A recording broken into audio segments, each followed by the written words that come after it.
أعوذ بالله من الشيطان الرجيم بسم الله الرحمن الرحيم يا أيها الذين آمنوا اتقوا الله يجعل لكم فرقانا ويكفر عنكم سيئاتكم ويغفر لكم والله ذو الفضل العظيم. اللہ کے نام کے ساتھ خوب رحم کرنے والا نہایت مہربان.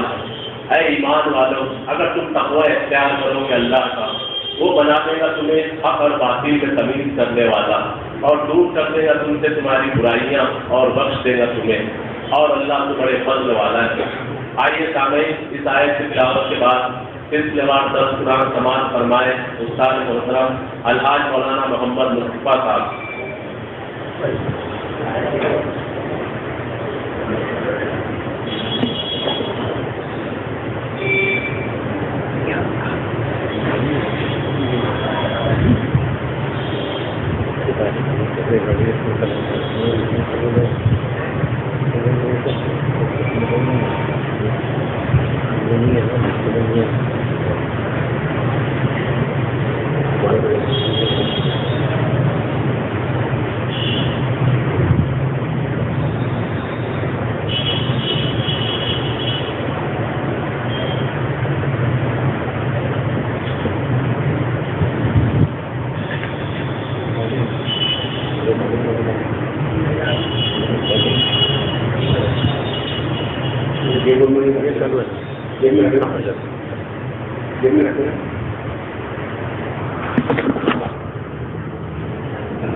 أعوذ بالله من الشيطان الرجيم بسم الله الرحمن الرحيم. وإذ قال ربك للملائكة إني جاعل في الأرض خليفة قالوا أتجعل فيها من يفسد فيها ويسفك الدماء ونحن نسبح بحمدك ونقدس لك قال إني أعلم ما لا تعلمون وعلم آدم الأسماء كلها ثم عرضهم على الملائكة فقال أنبئوني بأسماء هؤلاء إن كنتم صادقين.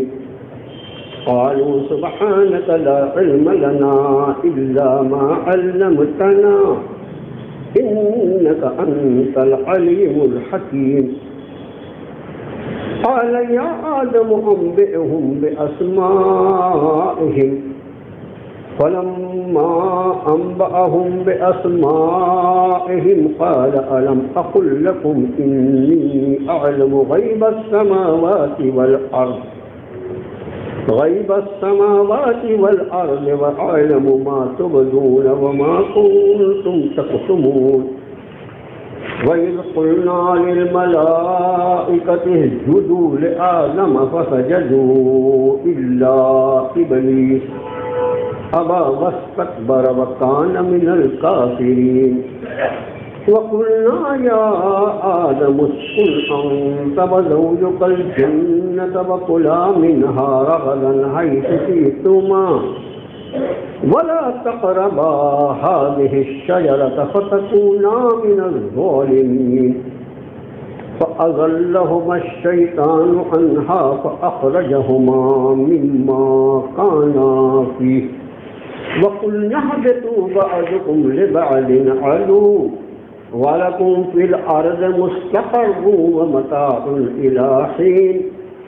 فَتَلَقَّى آدَمُ مِنْ رَبِّهِ كَلِمَاتٍ فَتَابَ عَلَيْهِ إِنَّهُ هُوَ التَّوَّابُ الرَّحِيمُ.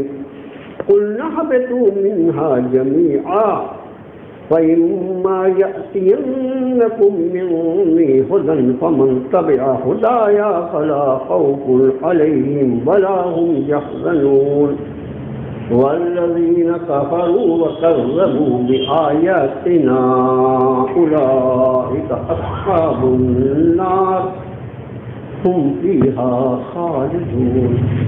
صدق اللہ العظیم. آمنت بما انزل اللہ۔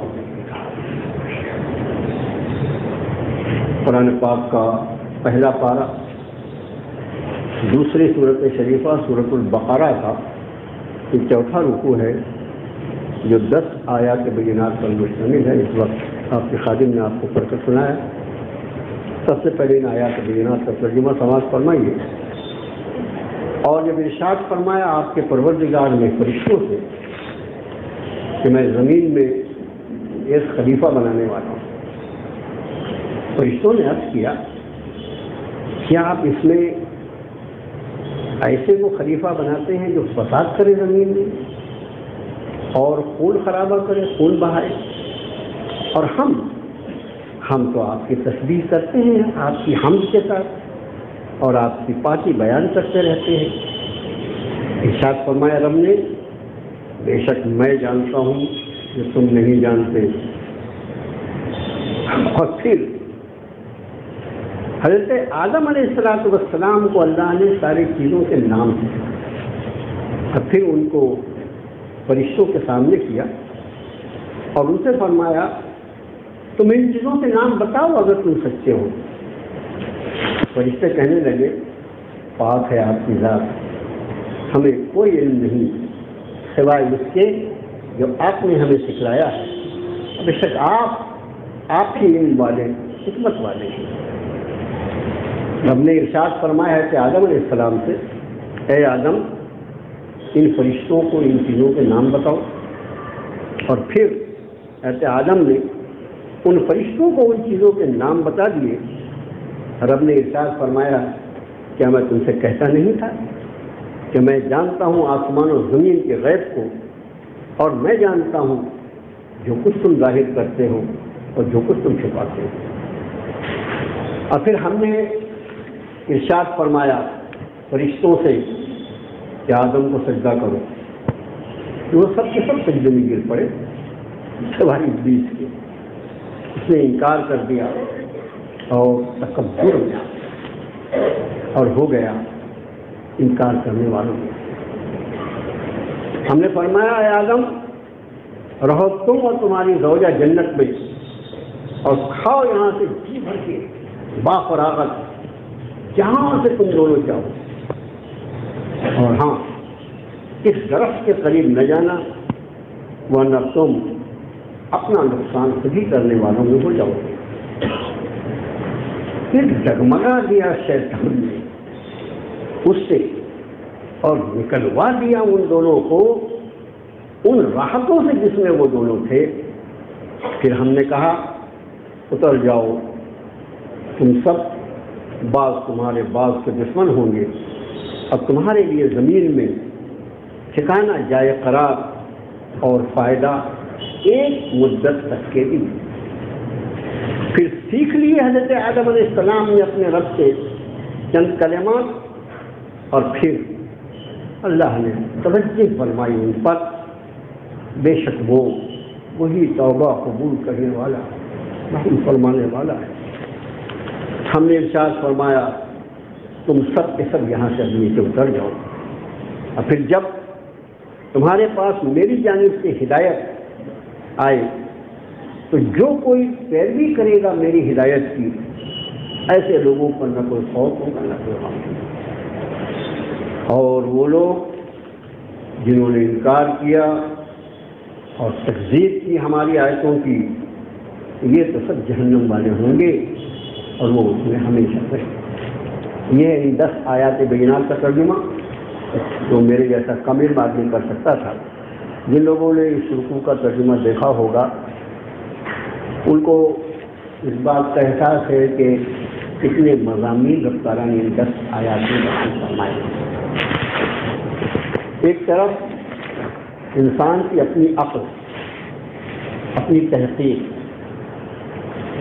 اٹکل پچھو بات، انسان جو ہے وہ کبھی بندر تھا اور کبھی معلوم نہیں کیا کیا تھا، یہ انسان جو ہے کبھی بالکل جنگلی تھا، ننگا رہتا تھا، پتھروں سے اور کیا کیا کرتا تھا۔ یہ ساری چیزیں جو ہیں یہ انسانی عقل کی وہ اختراع اور پیداوار ہے جس کو شیطان نے بہکا دیا۔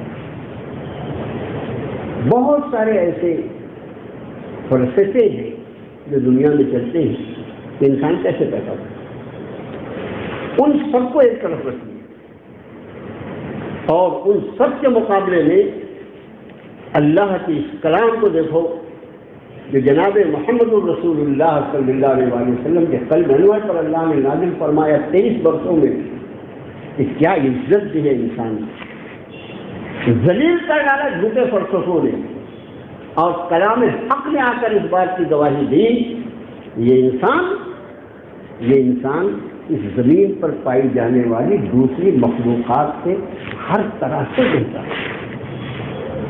اس کے والد محترم اور اس کی والدہ محترمہ، ان کو اللہ نے ایک طویل مدت تک اس زمین پر بھیجنے کے پہلے جنت میں، آپ کو یاد ہوگا میں نے پچھلے درس میں ایک بات عرض کی تھی ایک حدیث شریف کے حوالے سے، کہ وہ 4 چیزیں جسے اللہ نے اپنے دست قدرت سے بنایا، آپ کو اچانک یاد آیا ہوگا، نہ یاد ہو تو سن لیجیے، اس حدیث کو میں ابھی پچھلے ہفتے میں آپ کے سامنے لایا۔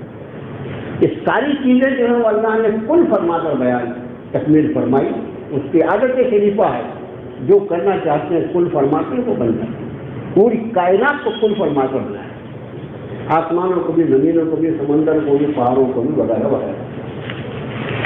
لیکن 4 چیزوں کو اللہ نے یہ شرف عطا فرمایا، عزت عطا فرمائی کہ ان کو حدیث شریف میں اللہ کے رسول صلی اللہ علیہ وسلم کہ ہمارے اپنے دست قدرت، اب دست قدرت سے بنانے سے کیا مراد ہے اس کی حقیقت اللہ ہی جانتا۔ اس میں سب سے پہلی چیز قلم ہے، وہ جس سے تقدیر لکھی گئی، اور اس کے بعد دوسری چیز جو ہے وہ عرش الہی ہے، تیسری چیز جنت عدن ہے، اور چوتھی چیز میرے اور تمہارے والد جیسے آدم۔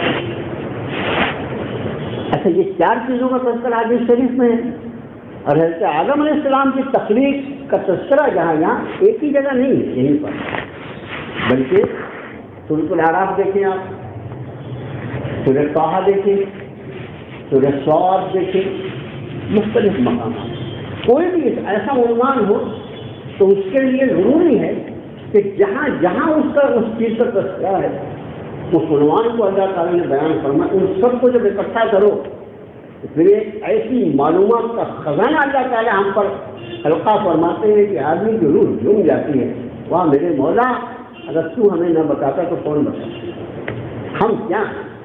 یہ انسان، یہ کسی جانور کی نہیں، کسی اور مخلوق کی نہیں، یہ ایک ایسے معزز انسان کی اولاد ہے جس کو رب نے اپنے دست قدرت سے تخلیق فرمایا تھا، اور جس کے والد اور والدہ کو ایک مدت طویل تک اللہ ہی بہتر جانتا ہے کتنے برسوں تک اس نے جنت میں ان کو ٹھکانہ دیا تھا، جس کا تذکرہ آج کی آیت میں آپ کے سامنے۔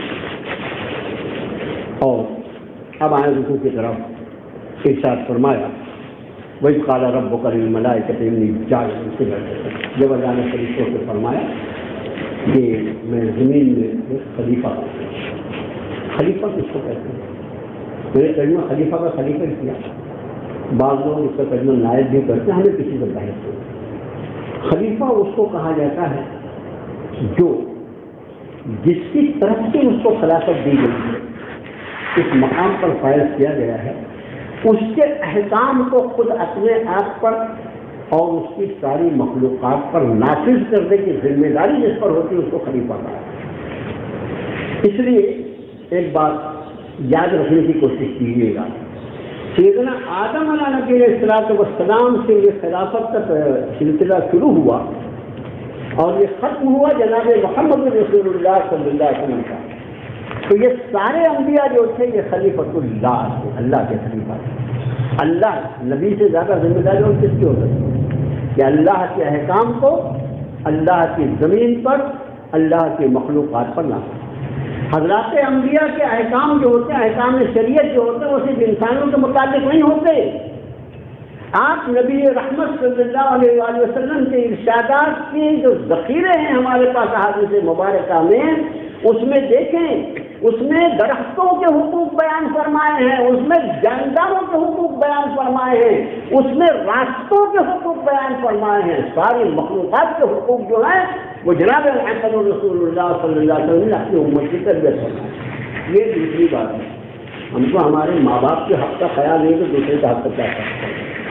اپنی بیوی بچوں کے حقوق پہ ہم ڈاکہ ڈالنے کے آگے تو دوسرے کے حقوق کی ہم کو کیوں بھی کر رہے ہیں؟ لیکن حق یہ ہے کہ اس کو مومن اور مسلم اس کو کہا ہی اس لیے جاتا ہے کہ اس کی وجود سے، اس کی ذات سے اللہ تعالیٰ ساری مخلوقات کو امن اور سلامتی عطا فرما دیتے ہیں، اس لیے اس کو مومن اور مسلم کہا سب کے حقوق۔ تو جتنے انبیاء ہیں وہ سارے کے سارے اللہ کے خلیفہ ہیں اس زمین پر، جو سلسلہ ختم ہوا جناب محمد رسول اللہ صلی اللہ علیہ وسلم۔ اور یہی وجہ ہے کہ آپ سے سیکھے ہوئے احکامات کو جب خلفائے راشدین لوگوں پر نافذ کرتے ہیں تو ان خلفاء کو کیسا خلیفہ کہا جاتا ہے؟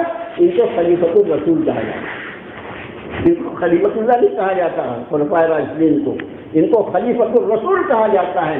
یہ رسول صلی اللہ علیہ وسلم کی خلافت کر رہے ہیں۔ آپ صلی اللہ علیہ وسلم نے جس طرح اللہ کے احکام کو اللہ کے بندوں پر نافذ فرمایا، ہمارے لیے خلفائے راشدین بھی اسی طرز پر اس کو اللہ کے بندوں پر نافذ فرماتے ہیں۔ یہی وجہ ہے جب سیدنا عمر فاروق رضی اللہ تعالیٰ عنہ کے کاندھوں پر خلافت کی ذمہ داری رکھی گئی، سب سے پہلے خطبے میں انہوں نے بات پوچھی لوگوں سے، مسجد نبوی بھری ہوئی تھی حضرات صحابہ سے، ابھی 2.5 سال پہلے، 2.25 سال پہلے جناب رسول اللہ اس دنیا سے رخصت ہوئے تھے، ان کے بعد 2 سال تک خلیفہ اول جناب ابوبکر صدیق نے خلافت کی تھی، ابھی بہت زیادہ وقفہ نہیں گزرا تھا۔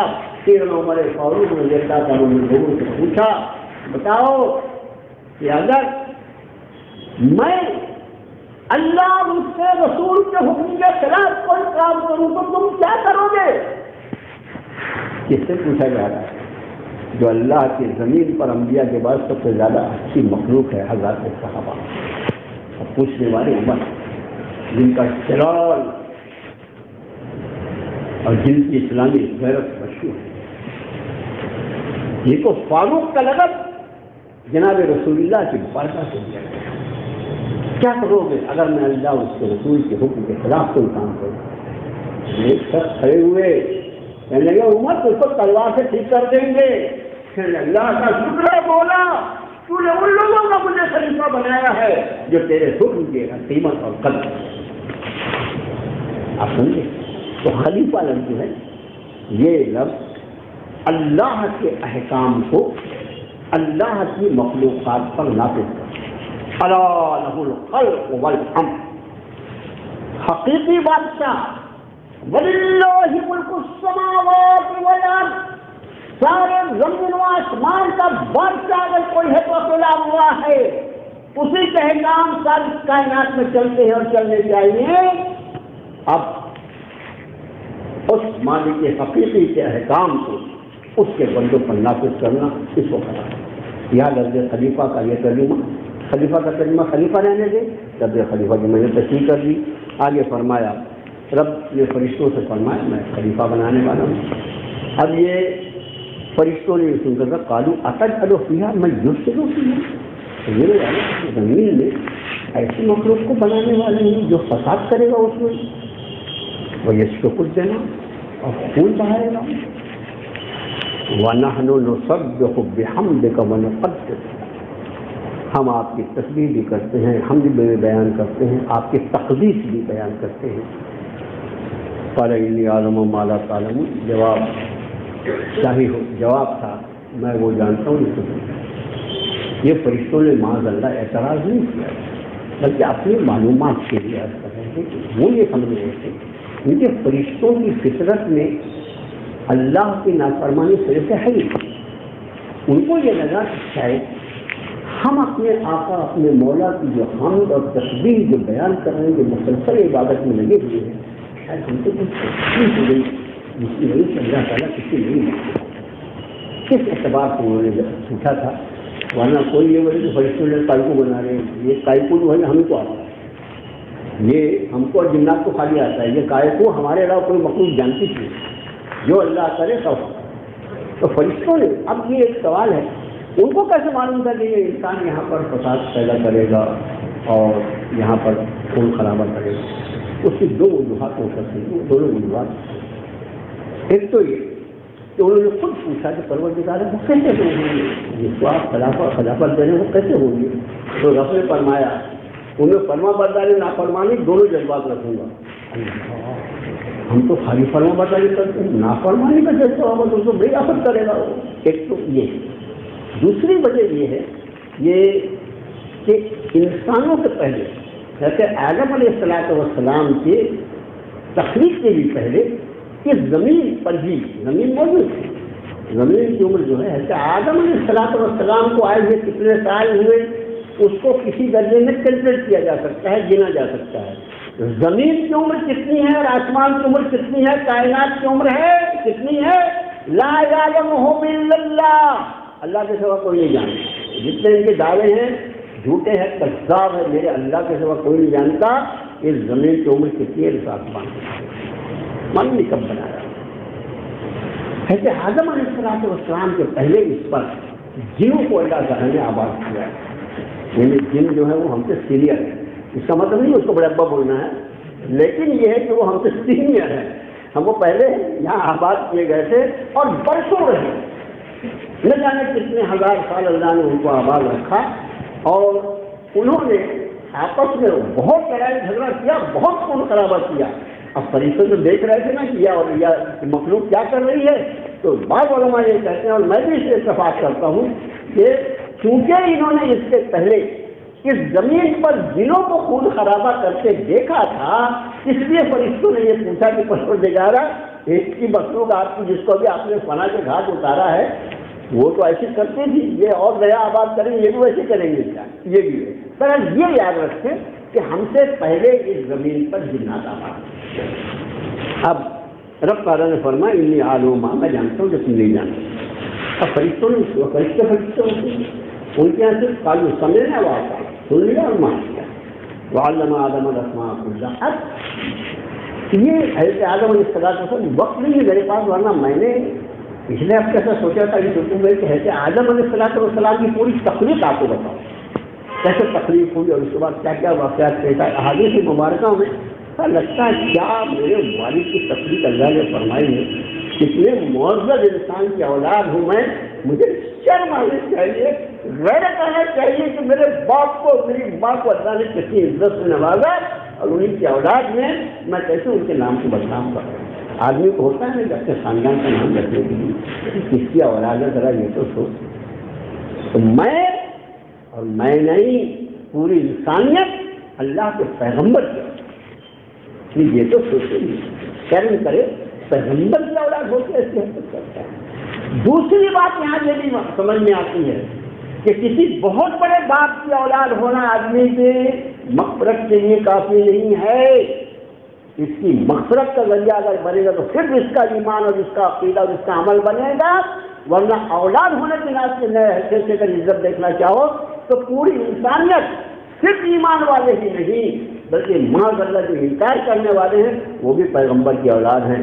صرف پیغمبر کی اولاد ہونا کافی نہیں ہوگا بلکہ اللہ کا سچا مومن بندہ ہونا ہوگا، وہی اس کے مغفرت کے لیے ذریعہ بنے گا. ورنہ بڑے باپ کی اولاد ہونا اس کے لیے کوئی ذریعہ نہیں. اب حضرت آدم علیہ السلام کو ہم کیوں خلیفہ بنا؟ فرشتوں پر اس بات کو واضح کرنا چاہتے تھے رب تعالیٰ. تو فرمایا وعلم آدم الاسماء کلھا، اللہ نے سکھلایا حضرت آدم علیہ السلام کو ساری چیزوں کو.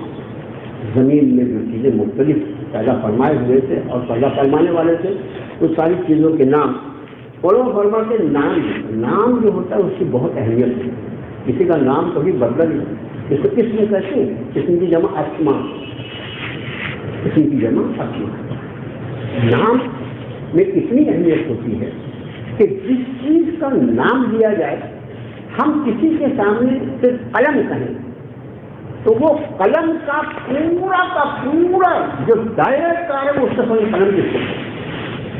کسی کے سامنے درخت کا ہے، درخت کی حقیقت اوپر ہے درخت کا ہے تو ہر چیز کا. تو اس کے بعد ہر چیز کے نام کے ساتھ اس کے خواص بھی یاد آ جاتے ہیں، اس کی کیا کام ہوتا ہے وہ بھی یاد آ جاتے ہیں، ساری چیزیں یاد آ جاتی ہیں۔ تو اللہ عز و جل نے حضرت آدم علیہ السلام کو ساری چیزوں کے نام سکھلائے، مع خواص کی، یہ چیز کیا ہے اور اس کے خواص کیا ہے، سب اللہ نے۔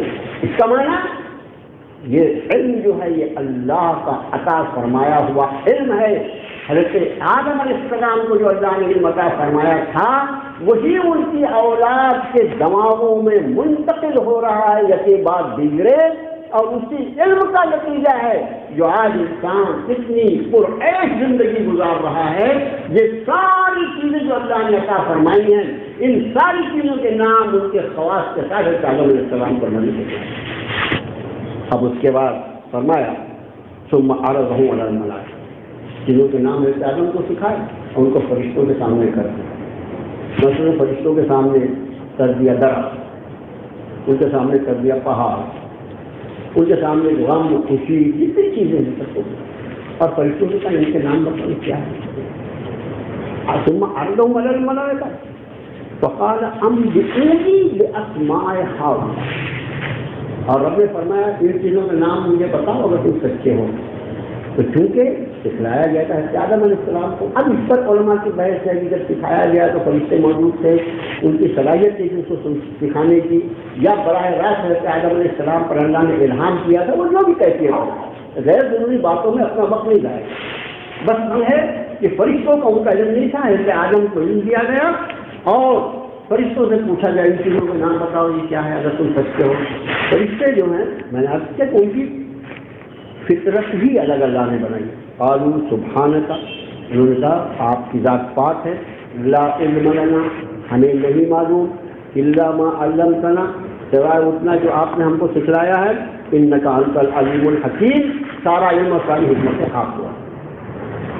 کوئی حیل حجت نہیں، کوئی دلیل نہیں، کوئی تعویل نہیں، اپنی لا علمی کی، اپنی لا علمی کا اعتراف کر لیا فرشتوں نے پروردگارا، بس علم آپ ہی کو، ہم کو اتنا ہی معلوم ہے جتنا آپ نے ہم کو سکھایا ہے، یہ ساری چیزیں جو آپ ہمارے سامنے کر رہے ہیں ہم کو اس کے بارے میں کچھ نہیں معلوم، لا علم لنا، ہمیں کچھ نہیں معلوم۔ قال یا آدم انبئہم باسمائہم، حضرت آدم بھی تو وہیں کھڑے ہوئے تھے حضرت حق نے، اب حضرت آدم سے فرمایا آدم ان چیزوں کے نام بتاؤ۔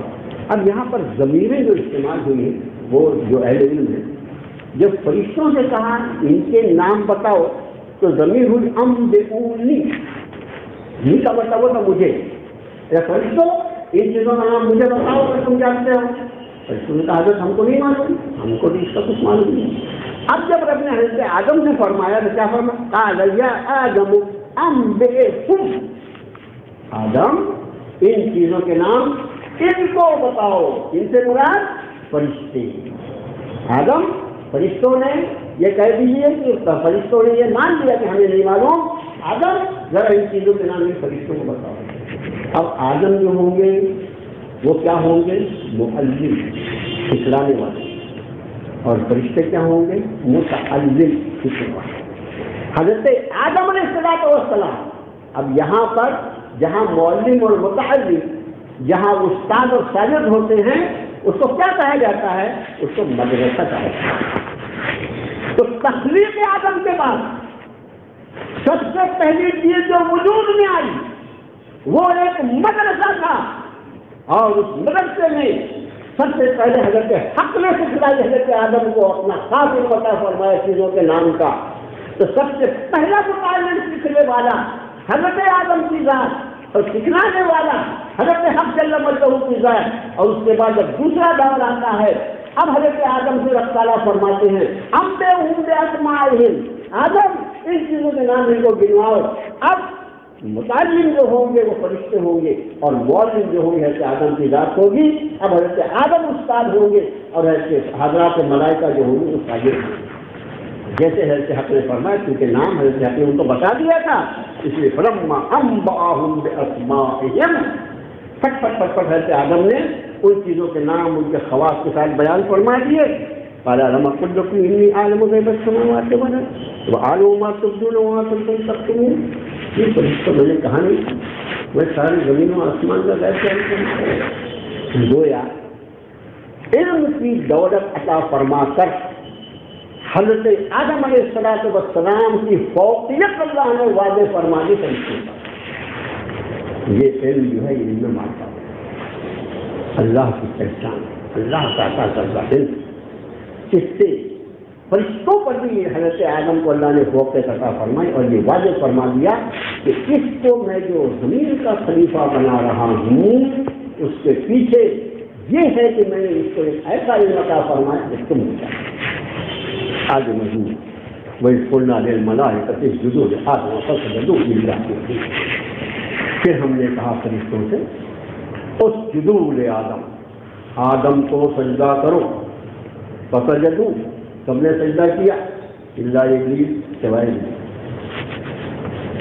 ابا، اس نے انکار کیا، واستکبر، اور استکبار، میں نے ترجمہ تکبر کیا تھا لیکن استکبار، تکبر اور استکبار یہ دونوں جو ہے گناہ الگ الگ۔ تکبر خود کو بڑا سمجھنا، خود کو بڑا سمجھنا، جس کا شکار میں بھی ہوں۔ آپ دیکھیے اپنے بارے میں، آپ کے بارے میں بول تو ماں تھوڑی کھانا نہیں دے، لیکن مجھ میں بھی ہے اور آپ اپنا بھی خبر نہیں۔ یہ تکبر وہ گناہ ہے جس کے بارے میں اللہ کے رسول صلی اللہ علیہ وسلم فرمایا جس کے دل میں رائی کے دانے کے برابر تکبر ہوگا اللہ تعالیٰ اس کو جنت کی خوشبو سے جو محروم رکھے گا۔ جنت کی خوشبو، جنت کی خوشبو جو ہے، جنت کی جو بیرونی جہازی والی آؤٹر وال، جس کو سراؤنڈنگ وال بول سکتے ہیں آپ، کمپاؤنڈ وال کیا بولیں گے بھائی جنت کمپاؤنڈ وال بول دیں، کمپاؤنڈ وال بول دیں، بابو صاحب کمپاؤنڈ وال، وہ دیوار جو ہے جنت کی جو آخری سرحد ہے وہ اس طرح بنی ہوئی ہے، ترمذی کی روایت ہے کہ اللہ کے رسول صلی اللہ علیہ وسلم فرمایا اس کی ایک اینٹ سونے کی، ایک اینٹ چاندی کی، اور اس کا گارا جو ہے وہ مشک اور عنبر، اور اسی لیے جنت کی خوشبو اس کی چہار دیوالی سے 6 مہینہ کوئی تیز مسافر سفر کرے اتنے دور تک جنت کی خوشبو جاتی ہے۔ اور اللہ کے رسول فرماتے ہیں کہ جس کے رائی کے دانے سے کیا کر سکتا اس کو جنت کی خوشبو سے میرے بھائی اپنا موقع۔ میں نے اس کے پہلے بھی کہا ہے انشاءاللہ جب تک اللہ زندہ رکھیں گے جب تک کہتے رہیں گے، کوئی مجلس ہو، کوئی دینی مجلس، کسی خانقاہ میں جا رہے ہیں آپ، کسی جماعت میں جا رہے ہیں، کسی دینی مجلس، وہاں یہ دیکھیے یہاں میرے لیے کیا ہے۔ تکبر، خود کو بڑا سمجھنا، کیا ہے ہماری اوقات؟ ہماری اوقات یہ ہے کہ ہماری ابتدا قطرہ منی سے ہوئی اور ہماری انتہا قبر کے کیڑوں کی خوراک۔ کوئی بتائے اس کے علاوہ ہماری اور کی انتہا ہے؟ ایسے پانی سے بنا ہے انسان، جسم سے نکل جائے تو کوئی سوال نہیں، اور آخری اس کی انتہا قبر ہے۔ جو کچھ ہے کچھ اس کا نہیں ہے، سب کا سب اس سے رب کا ہے۔ ساری کبریائی، ساری بڑائی، ساری عظمت، سارا تقدس، ساری سبحانیت ایک اللہ کو عزت دیتی ہے۔ جب اللہ کی کسی نعمت کا احساس ہو تو یہ خیال آئے کہ میرے رب نے یہ نعمت عطا کی۔ نعمت کا شکر جو ہے اس کا سب سے پہلا درجہ یہ ہے کہ اس کے بارے میں دل یہ تسلیم کرے کہ یہ نعمت جو ہے میرا اس پر کوئی ادھیکار اور کوئی اختیار نہیں ہے، میرے رب کی عطا ہے، اس کی عطا ہے، اس کی عطا ہے۔ یہاں سے نعمت کا شکریہ کیا۔ اب تکبر، خود کو بڑا کر سمجھنا، اور استکبار، اپنے مقابلے میں دوسرے کو چھپا۔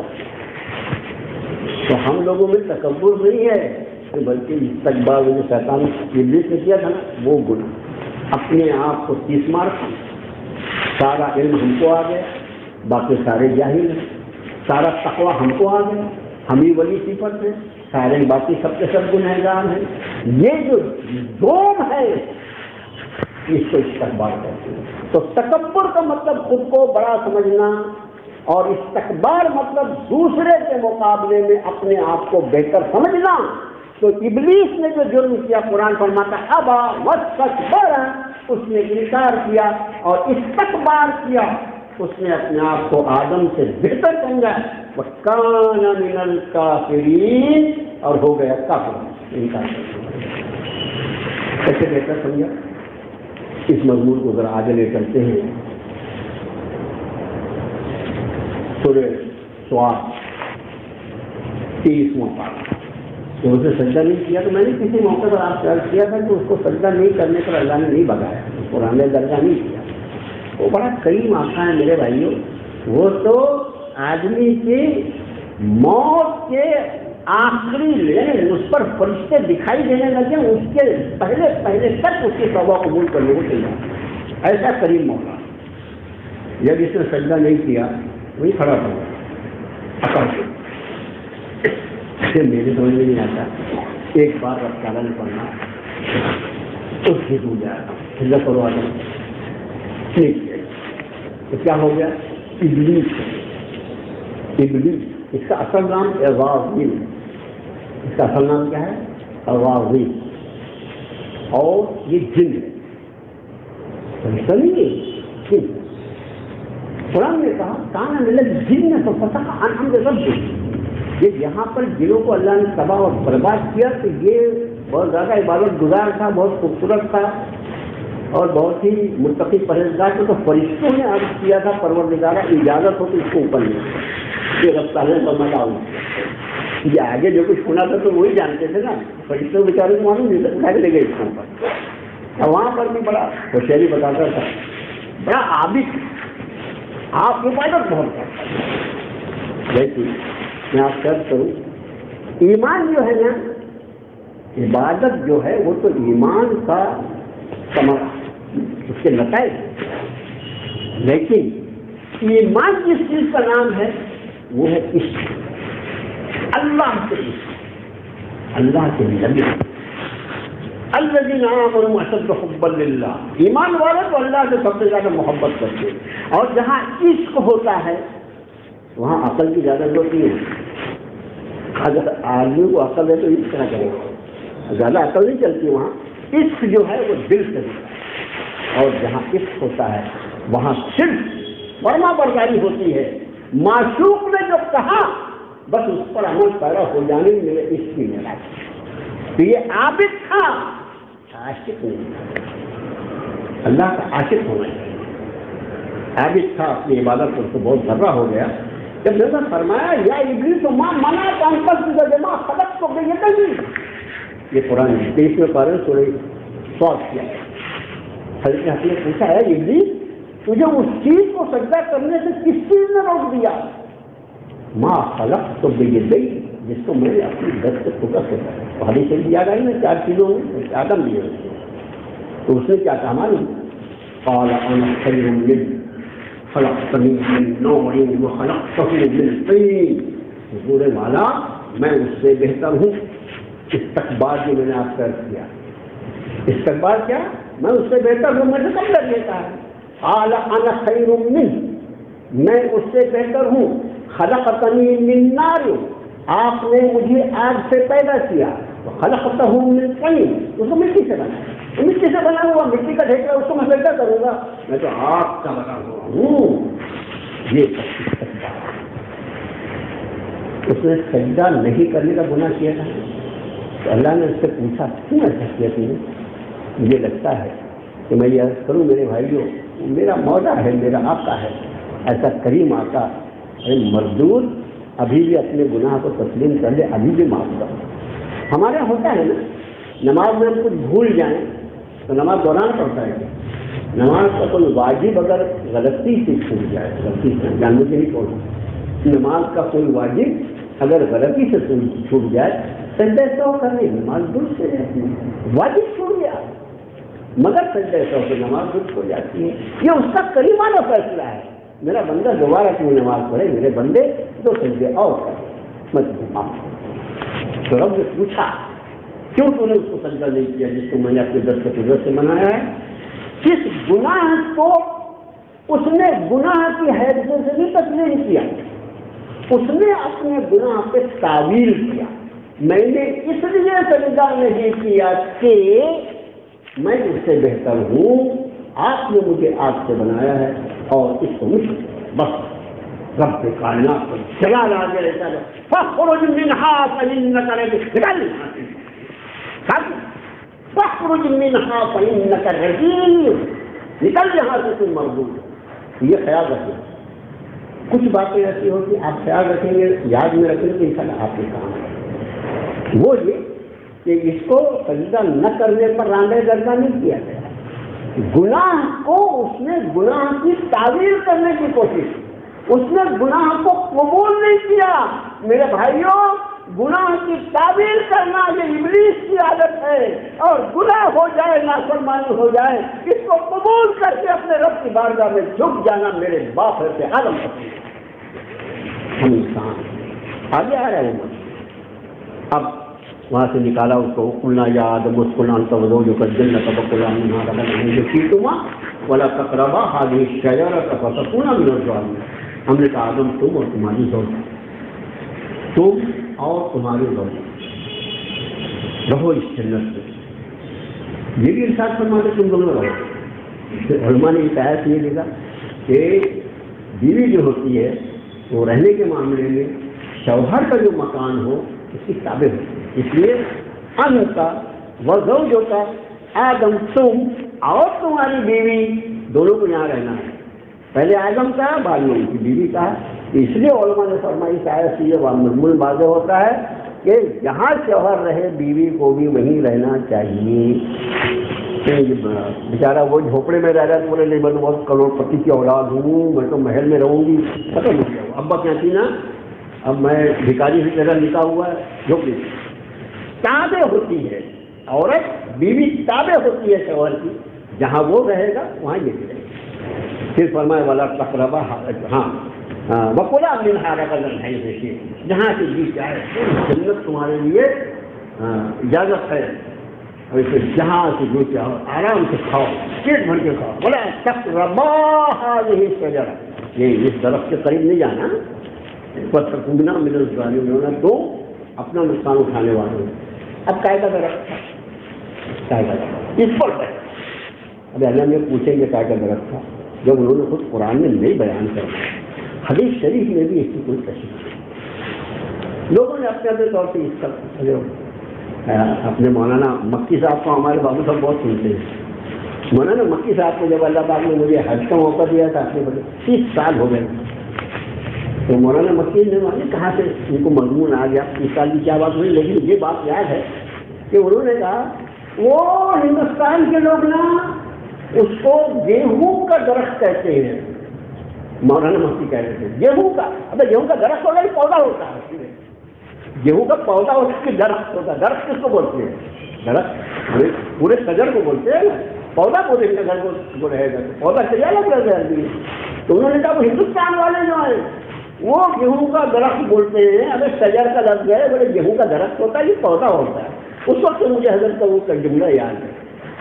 اب کسی بھی چیز کا درخت تھا، اللہ نے حضرت آدم کو حضرت حوا کو منع کیا اس سے قریب نہ جانا، حالانکہ حکم اصل یہ تھا کہ اس سے پھل کو نہیں کھانا، اس سے پھل کو نہ کھانا، لیکن شریعت مطہرہ کا انداز یہ ہے کہ جس چیز سے منع کرتی ہے، جیسے زنا کی بات قرآن نے فرمایا وَلَا تَقْرَبُوا الزِّنَا إِنَّهُ كَانَ فَاحِشَةً وَسَاءَ سَبِيلًا، زنا کے قریب نہ جائے۔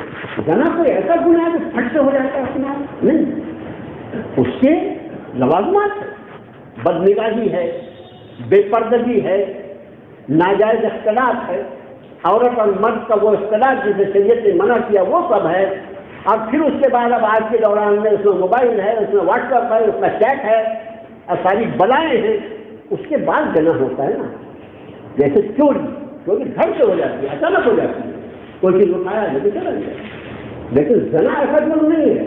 تو رب نے کیا فرمایا وَلَا تَقْرَبُوا الزِّنَا، زنا کے قریب نہ جاؤ، یعنی جن چیزوں کی وجہ سے زنا کا گناہ ہوتا ہے ان ساری چیزیں کرنا۔ یہاں اس آدم کو فرمایا اصل معنی جو منع کرنا تھا وہ کیا تھا، اس کا پھل نہیں کھانا، لیکن کیا فرمایا وَلَا تَقْرَبَا هَٰذِهِ الشَّجَرَةَ، بس یہ مزاج بنا لے مسلمان کہ اللہ کی نافرمانی نہیں کرنا ہے، اللہ کی نافرمانی کے قریب بھی۔ اس لیے میرے بھائیوں کہ جس چیز سے آدمی قریب ہو جائے پھر اس میں مبتلا ہونا آسان، جیسے شراب، اللہ کا شکر ہے مسلمان شراب کی دکان کے سامنے سے جانا پسند نہیں کرتا، بدبو آتی ہے، کیا غریب لوگ وہاں پر شراب پیتے ہیں، صحیح. لیکن میں ذرا دیکھوں تو ایک مولوی صاحب تھے، وہ مولوی صاحب جو تھے وہ کہیں امام بھی رہے ہوں گے میرے ساتھ، وہ فلم دیکھ رہے تھے، وہ بدی صاحب آ گئے، ہمارے فیاض صاحب جیسے دیکھتے رہتے امام صاحب کیا کر رہے ہیں، وہ انہوں نے جو دیکھا تو مولوی صاحب ایسی فلم دیکھ رہے تھے، نہیں دیکھنا چاہیے، صحیح بات نہیں. حضرت صاحب یہ فلم امام صاحب نے کیا تھا، میں اس کو نفرت کی راہوں سے دیکھا، میں اس کو نفرت کی یہ تعبیر ایسا نہیں کرتا. تو رب نے فرمایا ولا تقربا هذه اس طرف سے قریب نہیں جانا، یعنی کھانا نہیں اس کو ورنہ نقصان اٹھانا. وَأَذَلَّهُمَا شیطان نے ڈگمگا دیا انہا اس سے فَأَخْرَجَهُمَا مِمَّا كَانَا فِيهِ، اور پھر جن آرام اور آسائش میں سے وہاں سے ان کو نکلوا دیا. وَقُلْنَا اهْبِطُوا بَعْضُكُمْ لِبَعْضٍ عَدُوٌّ، ہم نے کہا تمہارے بعض کے دشمن ہوں گے. وَلَكُمْ فِي الْأَرْضِ مُسْتَقَرٌّ وَمَتَاعٌ إِلَىٰ حِينٍ، زمین میں تمہارے لیے جائے قرار ہے اور فائدہ ہے ایک مدت تک کے. اب ہوا یہ، پھر آگے کی آیت میں لے لیتے فَتَلَقَّىٰ آدَمُ مِن رَّبِّهِ كَلِمَاتٍ فَتَابَ، پھر ایسے آدم نے کچھ کلمات سیکھ لیے اپنے رب سے. فَتَابَ عَلَيْهِ، پھر اللہ نے ان پر توجہ فرمائی. إِنَّهُ هُوَ التَّوَّابُ الرَّحِيمُ، بے شک وہی توبہ قبول کرنے والا ہے. اس درخت کے پھل میں کوئی شیطان نے کیا کیا کیا، کیسے کیسے گیا، سانپ بن کے گیا، بچھو بن کے گیا، کیسا بن کے گیا والی ہے. اور فَأَذَلَّهُمَا ڈگمگا دیا. حضرت آدم اور حضرت حوا، بائبل اور جو دوسری مذہبی کتابیں ہیں، آسمانی کتابیں، ان میں سب فرق بڑک کر کے انہوں نے یہ کہا کہ حضرت حوا نے پہلے اس کو کھایا پھل کو، اور پھر حضرت آدم کو بڑا آپ بھی کھاتے، یعنی وہ عورت کی توہین کرنے کے لیے، عورت کی تذلیل کرنے کے لیے انہوں نے یہ قصہ گھڑا. قرآن کے الفاظ دیکھیے، سورہ طٰہٰ میں اللہ نے فرمایا فَأَكَلَا مِنْهَا، فَأَكَلَا حدیث کا ہے تسنیہ کا، فَأَكَلَا مِنْهَا، پھر دونوں نے کھا لیا اس میں سے. کیا اللہ کا کلام ہے، عورت پر الزام نہیں لگایا. قرآن نے کہا فَأَكَلَا مِنْهَا، ان دونوں نے اس سے کھا لیا، یعنی حضرت آدم نے بھی حضرت حوا نے بھی، دونوں نے اس سے کھایا. اور جب وہ کھایا فَأَكَلَا مِنْهَا فَبَدَتْ لَهُمَا سَوْآتُهُمَا وَطَفِقَا يَخْصِفَانِ عَلَيْهِمَا مِنْ وَرَقِ الْجَنَّةِ، اور جب انہوں نے جیسے اس کو کھایا تو ان کا جسم جو تھا وہ گر گیا. فَأَكَلَا مِنْهَا فَبَدَتْ لَهُمَا سَوْآتُهُمَا، ان دونوں پر ان کے جسم کے قابل شب نیچے کھل گئے. اس کا معنی یہ تھا کہ کوئی ایسا لباس اللہ نے ان کو جنت میں عطا فرمایا تھا جو مستقل ان کے جسم پر جمع ہوا تھا، اور اس کے اندر اللہ نے یہ صفت رکھی تھی کہ اس کا پھل کھانے کے بعد وہ لباس اتر. بدت لهما سوآتهما وطفقا يخصفان عليهما ورق الجنة، اور دونوں جب ایسا ہوا کہ لباس اتر گیا تو جلدی جلدی جنت کے پتوں کو جھانک لیا. یہ ہوا وہ لباس کون سا؟ ایک تفسیر ہم نے کون سے زمانے میں پڑھا، تفسیر کے نام بھی یاد نہیں. ایک تفسیر میں یہ ہم نے کہا، ابھی جو تفسیریں ہیں سامنے اس میں سے کوئی تفسیر نہیں، کسی تفسیر میں یہ دیا ہوا پکا تفسیر میں کہ یہ جو ہمارے انگلی پر، انگلیوں پر، یہ انگلیاں ہیں نا، انگلیوں پر ناخن کے نیچے کا جو سفید حصہ رہتا ہے، ناخن کے نیچے کا سفید حصہ، آپ دیکھیے ناخن میں جان نہیں ہے، جب بھی ناخن کاٹ لیتے اس کے شان سے بھی، لیکن نیل کٹر اگر ذرا نیچے دب جائے اور وہ سفید حصے میں اللہ نے جان رکھی ہے، اس میں ذرا سا نیل کٹر لگ جاتا ہے ایسا کرتا ہے، بچوں کو کاٹو تو بچے اچھل جاتے ہیں. تو ایک تفسیر میں مفسر نے یہ لکھا، ان کی اپنی تحقیق کہ یہ جو یہ حصہ جو ہے یہی پورے جسم پر حضرت آدم حضرت حوا کے لباس کی شکل میں.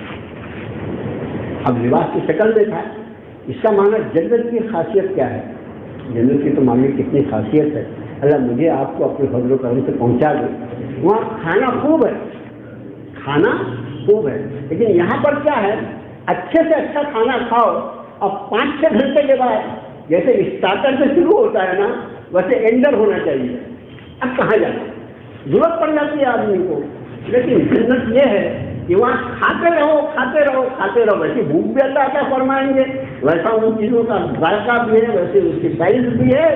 لیکن ان سب کے کھانے کے بعد وہاں بیت الخلا کی کوئی خانہ نہیں، وہاں کوئی بدہضمی نہیں، وہاں پیشاب نہیں ہے، وہاں تھوک نہیں ہے، گندگی غلاظت کی کوئی چیز نہیں ہے. ایک فرق کھائے گا، ایک مشک کی خوشبو کی جیسا بیکار آئے گی اور سارا کھانا ہضم ہوگا. اس لیے اگر بھوک نہ رہے تو کھانے کا مزہ کیا ہے؟ بھوک بھرپور رہے گی. اب وہاں پر جو لباس تھا، کیونکہ حضرت آدم اور حضرت حوا کو جنت میں رہنا ہے، وہاں لباس سے اترنے کا کوئی سوال ہی نہیں. تو وہاں پر جیسے اس کے پھل کو کھایا تو قرآن نے سورہ طٰہٰ میں فرمایا وَقَبَضْ لَهُمَا سَوْآتُهُمَا وَطَفِقَا يَخْصِفَانِ عَلَيْهِمَا مَرَقَ الْجَنَّةِ. ان کا لباس ان کے اوپر سے اتر گیا، ان کے قابل شر حصے ایک دوسرے پر ظاہر ہو گئے اور پھر انہوں نے جنت کے پتے سے اپنے آپ کو ڈھانپنا شروع کیا. یہ اس پھل کی خاصیت تھی. ظاہر ہے اللہ نے منع کیا کہ آدم اور ہماری والدہ حضرت حوا نے کھا لیا، قصور تو ہو گیا. مگر ایک بات سمجھ، حضرات انبیاء علی نبینا علیہ الصلوۃ والسلام کو اللہ نے ہر کبیرہ اور صغیرہ گناہوں سے پاک اور معصوم رکھا. یہ ایمانیات سے تعلق ہے، اس پر بات ختم کریں گے. حضرات انبیاء، نبی بھی ہے نا اللہ سے، حضرات انبیاء کو اللہ نے ہر کبیرہ نہیں، بڑے نہیں، ہر صغیرہ گناہ کو بھی اللہ نے ان کو معاف کیا. اگر وہ انسان ہوتے ہیں، انسان ہوتے ہیں، کسی چیز کا بھول جانا. دیکھو اللہ کے رسول صلی اللہ علیہ وسلم نماز پڑھا رہے، امام نماز پڑھا رہے. ایک آیت کے بارے میں تھوڑا سا، ایک آیت سن، ایک آیت سن. آپ نے سلام پھیرا. ایک صحابی نے کیا کہ اللہ کے رسول صلی اللہ علیہ وسلم خدا آیت کے بعد آپ خدا آیت پڑھا کرتے تھے، آج آپ نے نہیں پڑھا، کیا اللہ تعالیٰ نے اس آیت کو منسوخ فرماتے ہیں؟ آپ نے فرمایا مجھ سے سہو ہو گیا. یہ سہو جو ہے نا، یہ انسان کی فطرت کا حصہ ہے، اور جو فطرت کا حصہ ہے یہی وجہ سہو کے بعد سجدے سہو. اس سے نماز خراب ہوتی ہے؟ نہیں، نماز مکمل ہو جاتی ہے. اس لیے سہو جو ہے وہ انسان کی صرف بھول جانا. تو حضرت آدم علیہ السلام کی یہی جگہ قرآن کا حضرت آدم بھول گئے. اور دوسری بات یہ مردود جو آیا نا ان کو بہکانے کے لیے شیطان، کہ یہ اس میں وقاسم ہوگا، اس نے اللہ کی قسم کھا کے یہ بات کہی. اللہ کی قسم کے آگے، اللہ کی لاش کی عظمت کے آگے حضرت آدم کو یہ خیال نہیں لگا کہ اللہ نے مجھے کو کھانے سے منع. یہ گناہ نہیں، جس کو ہم گناہ کہتے ہیں. حضرت آدم علیہ السلام کے ذہن سے یہ بات نکل گئی. اور اللہ سے جتنی محبت حضرات انبیاء کی اور کسی اور کی کیا ہو سکتی ہے، اس نے اللہ کی قسم جب کھا لیا تو اللہ کے نام کی محبت میں حضرت آدم علیہ السلام کے ذہن سے باتیں یہ خیال ہے. ورنہ سارے انبیاء کے بارے میں پورے علماء اہل سنت اس بات پر متفق ہے کہ کبیرہ تو کیا، کوئی صغیرہ گناہ بھی ان سے صادر نہیں ہو سکتا. اللہ تعالیٰ ان کا غیبی انتظام رکھتے ہیں. یہ ہمارا عقیدہ ہے. غیبی کی بحث کرتے ہیں نا، اور بحث کرنے والوں کو کیا بولنا، اللہ ان کو بھی معاف کرے، ان کو بھی عقل دے.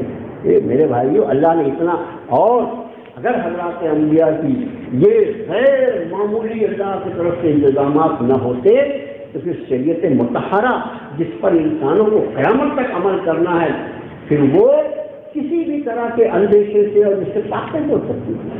آج آپ دیکھیں لوگوں کا کیا حال ہے، کچھ نہیں ہے اس کے بعد بھی باتوں میں بات پیدا کرتے ہیں. یہ خیال رہے گا. انبیاء کے بارے میں ہمارا یہ عقیدہ ہے کہ ان سے بڑے گناہ کبیرہ تو کیا صغیرہ گناہ کا بھی صدور نہیں ہو سکتا، اللہ نے ایسا غیبی انتظام فرما رکھا ہے۔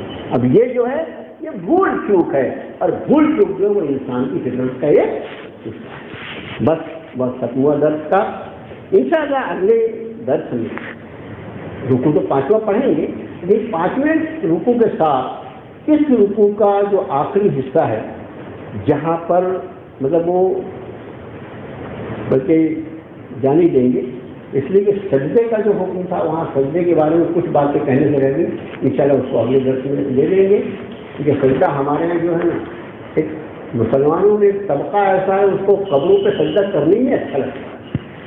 اصل میں کیا ہوتا ہے کہ ایک آدمی آوارہ ہو جائے نا اس کو شرافت اچھی نہیں لگتی، آوارہ پن جو ہے وہ کسی کے بھیجے میں گھس جائے تو اس کو شرافت اچھی نہیں لگتی، تو وہ سجدے کی یہ حضرت آدم کو سجدہ کیا گیا، رب نے کہا حضرت آدم کو سجدہ کیا گیا، لیکن یہ کیسا سجدہ تھا، کیا تھا، اس کے بارے میں انشاءاللہ وہاں رہے گی بات، 5-10 منٹ میں اگلے درس میں عرض کر دیں گے، اور اگلے ہفتے میں انشاءاللہ 5ویں رکوع پڑھیں گے۔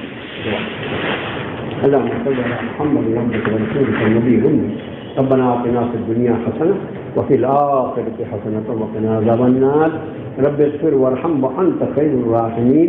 اللہ ہماری خطاؤں کو معاف فرما دے، اللہ ایسے عظمت والا کلام تو نے نازل فرمایا، اللہ ہمیں اس کی قدردانی کی توفیق عطا فرما، اللہ تو نے ہمیں اپنی نبی کی اولاد بنایا، اللہ ہمیں اس کی شرم عطا فرما دے، اللہ تو نے جس عزت اور شرف سے ہم ایمان والوں کو نوازا ہے، اللہ ہمیں اس کی قدردانی کی توفیق عطا فرما۔ صلی اللہ تعالیٰ علی خیر خلقہ محمد وعلیہ